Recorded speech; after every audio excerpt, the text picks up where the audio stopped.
Al-Fatihah. A'udzubillahi minasyaitonir rajim. Bismillahirrahmanirrahim. Alhamdulillahirabbil alamin arrahmanir rahim maliki yaumiddin. Iyyaka na'budu wa iyyaka nasta'in ihdinas siratal mustaqim. Amin. Fabi sanati mutasil ilal imam Abu Yasir Muhammad bin Ali Maliki radhiyallahu ta'ala anhu nafa'ana bi wa bi ulumihi wa bi asrarihi fid dharaini amin. Afdalut tabi'in, utama-utamanya para tabi'in, yakni orang yang ketemu dengan para sahabat, peran besar di dalam pemperjuangan atau di bawah masalah thaqafah, yakni turas Islamiyah, masalah risalah yang dibawa oleh Rasulullah. Ini para tabi'in peran besar, bahkan perkembangan luar biasa di zamannya para tabi'in.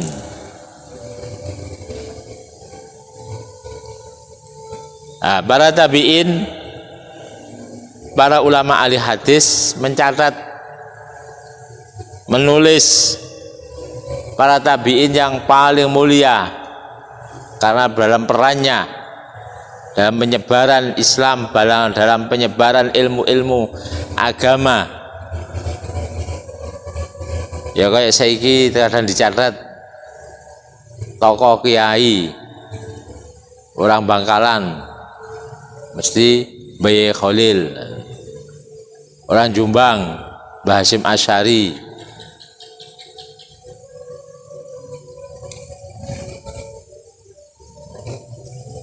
atau Bojonegoro Mbah Soleh. Nah, seperti itu peran-perannya, catat. Wa qad ikhtalafu fi afdhali tabi'in man huwa, dan terjadi perbedaan di dalam paling utama para tabi'in. Man huwa, siapa dia yang paling utama? Ala aqwal, beberapa pendapat. Al awwalu, yang pertama, annahu Sa'id bin Musayyib wa huwa qaulu ahli Madinah.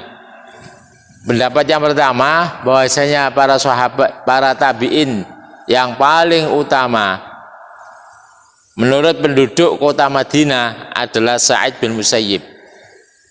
Sa'id bin Musayyib ini menantu daripada sahabat Abu Hurairah, sehingga beliau adalah paling banyak meriwayatkan dari para sahabat Abu Hurairah.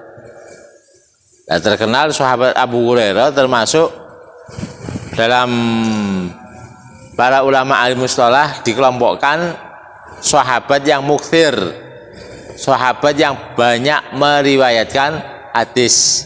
Di samping itu umurnya juga panjang. Itu Sa'id bin Musayyib. Asani annahu Hasan al-Basri. Pendapat yang kedua mengatakan Hasan Basri. Wa huwa qaulu ahli Basrah, itu adalah pendapatnya penduduk kota Basrah. Wal Hasan wa ibnu Abdul Hasan Yasar al-Basri. Hasan Basri adalah putra daripada Abdul Hasan Yasar al-Basri, Imamul Masyhur al-mujma' ala jalalatihi fi kulli fannin, imam yang terkenal, yang sepakat para ulama, para umat atas keagungan daripada Imam Hasan Basri. Karena Imam Hasan Basri menguasai dari berbagai bidang ilmu, dari segala ilmu dikuasai oleh Imam Hasan Basri, seorang tabi'in. Menurut orang Basrah adalah Imam Hasan Basri. Dan ini mempunyai murid-murid yang banyak sekali. Peran penting. Bisa sampai sekarang tidak lepas dari para tabi'in, tokoh-tokoh tabi'in ini. Al-alimur rafi'ul faqihu, yang amat alim, yang agung, ahli fikih. Al-thiqatu al-ma'mun. Thiqah itu dapat dipercaya, artinya orang-orang dalam masalah hadis itu tingkat nomor 1. Imam Hasan Basri sebut namanya thiqah. Maka dalam penilaian jarhu wa ta'dil, jarhu itu apa? Penelitian secara apa? Keadilannya itu nanti ada namanya thiqah. Jarhu itu apa? Dari segi negatifnya mungkin orangnya ini lalian, nah itu namanya jarh. Ta'dil, ini apa? Thiqah, al-ma'mun, al-hujjah, al-alim, nah itu namanya ta'dil, penilaian dalam. Al-abidun nasiku, orang yang apa? Abid, ahli ibadah, tekunnya luar biasa. An-nasik juga maksudnya an-nasik ini dalam masalah thariqah, dalam masalah tasawufnya an-nasik. Mata sanata asyri wa mi'atin, meninggal pada tahun 110. Waqad qarabatis'in, dan umurnya mendekati umur 90, umurnya panjang 90. Imam Hasan Basri, termasuk Hasan Basri apa? Murid daripada Sayyidina Ali radhiyallahu taala anhu.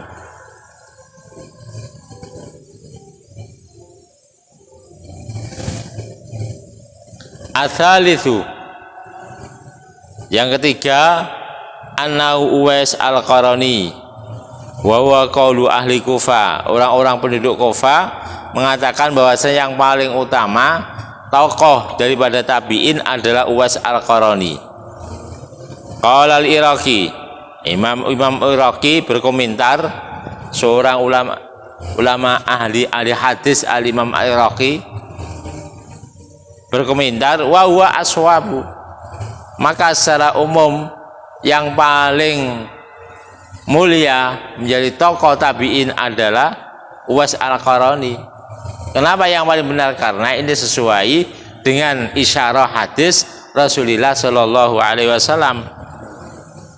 Lima rawa Muslimun fi sahihihi min hadisi Umar bin Khattab, karena ada riwayat yang diriwayatkan oleh Imam Muslim di dalam kitab sahihnya, hadis yang diriwayatkan dari Umar bin Khattab. Beliau mengatakan, sami'tu Rasulullah Shallallahu Alaihi Wasallam yaqul, inna khairat tabi'in rajulun yuqalu lahu Uwaisun. Al-hadis.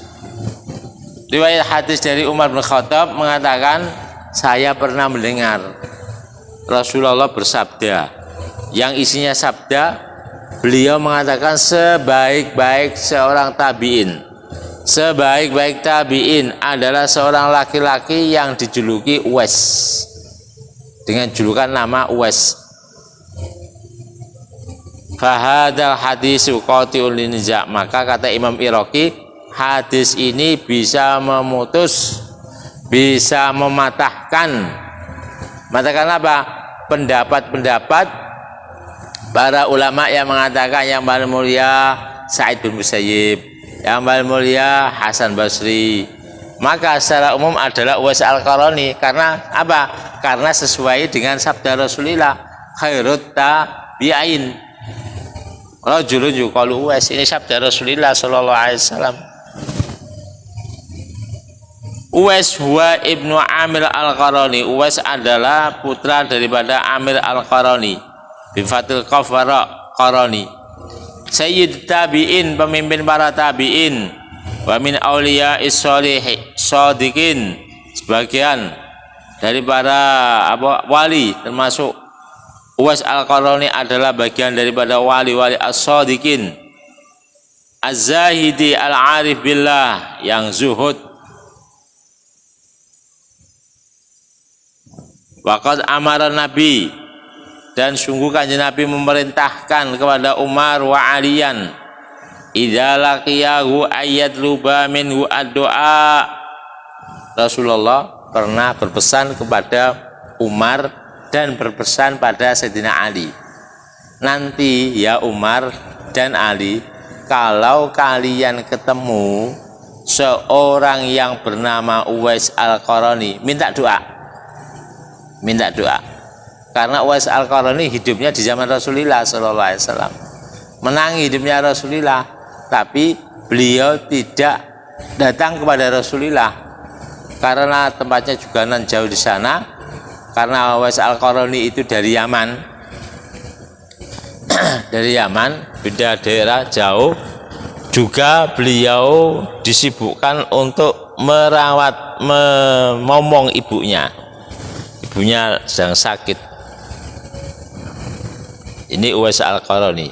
Jadi secara umum tabi'i yang paling mulia adalah Uwais Al-Qarani, karena akhlaknya, karena budi pekertinya, karena ini beliau selalu menutupi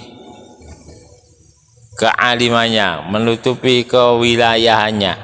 Ini Uwais Al-Qarani.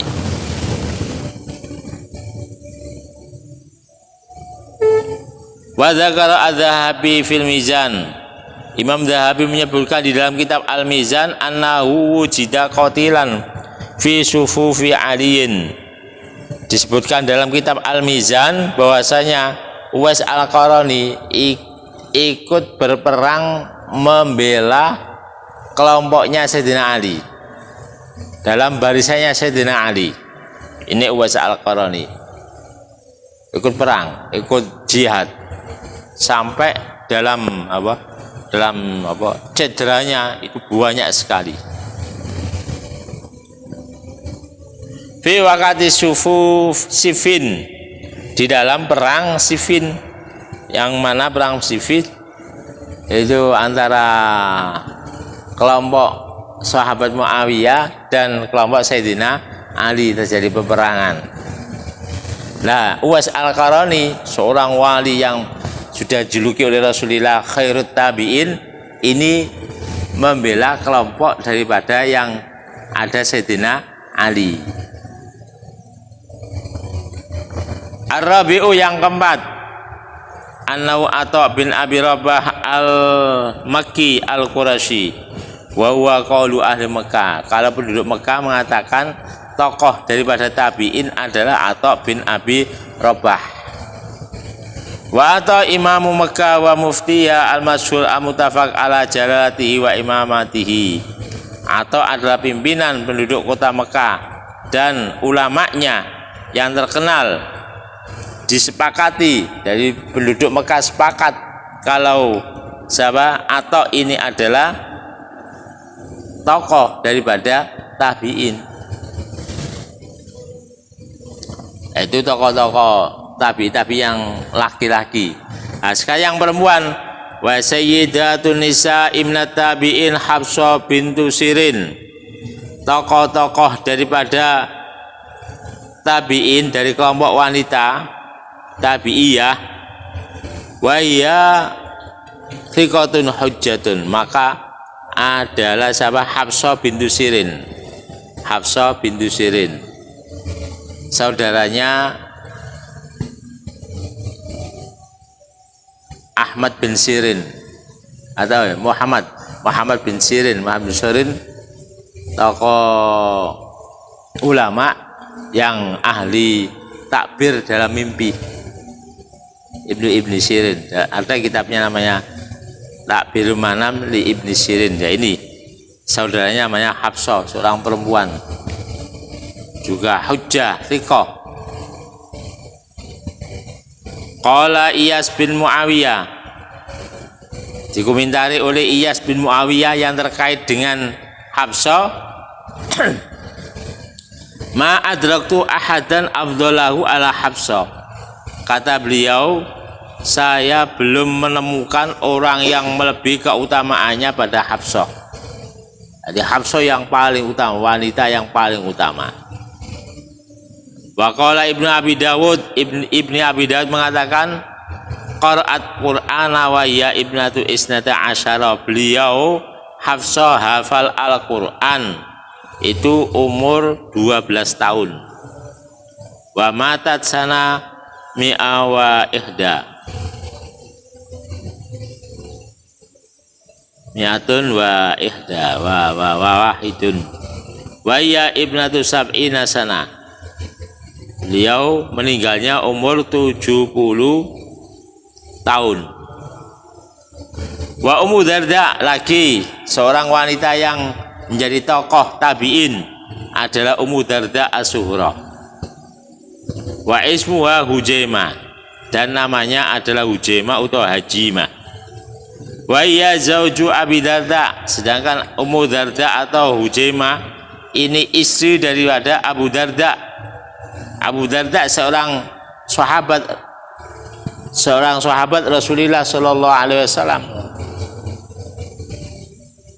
Allati talabat min zaujiyah an takuna zaujan lahu fil akhirah, yang mana Ummu Darda itulah orang yang meminta kepada Abu Darda agar dijadikan seorang istri yang selalu mendampinginya sampai di akhirat nanti.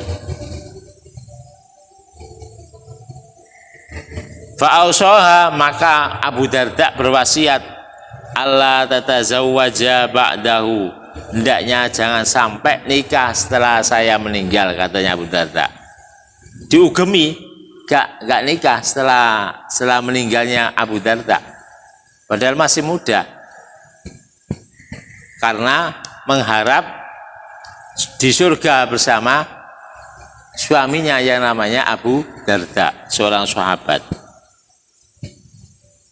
Fa khatabaha Muawiyah ba'da wafati zawjiha falam tardha wa kanat minal abidat wa tufiyat ba'da sana wahid wa thamanin. Ketika beliau ditinggal oleh suaminya, nggak lama dipinang oleh sahabat juga, Muawiyah bin Abi Sufyan. Padahal Muawiyah waktu itu sudah menjadi menjadi khalifah, kalau sekarang menjadi presiden. Beliau tidak mau karena pesannya suaminya, jangan sampai nikah setelah saya. Jadi sehidup semati antara suami dan istri, pasangan suami istri.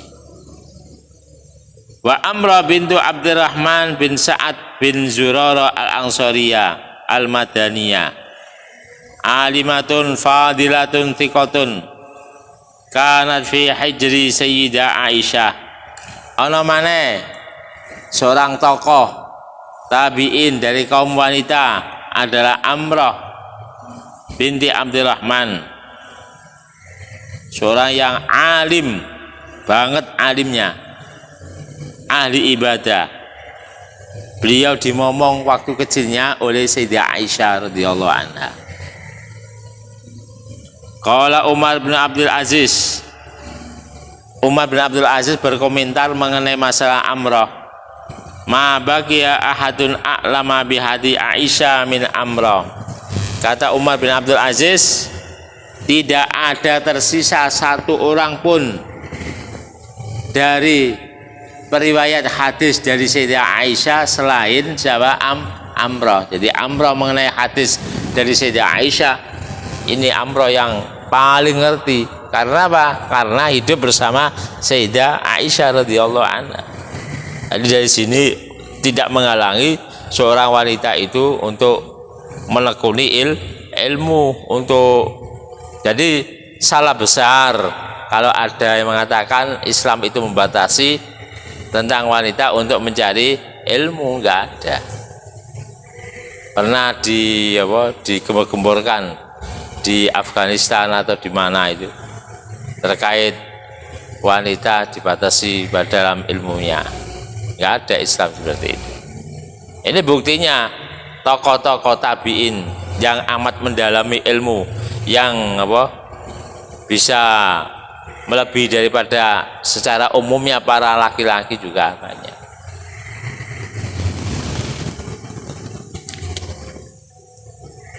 Al-fuqahu sab'ah wallahu a'lam bishawab.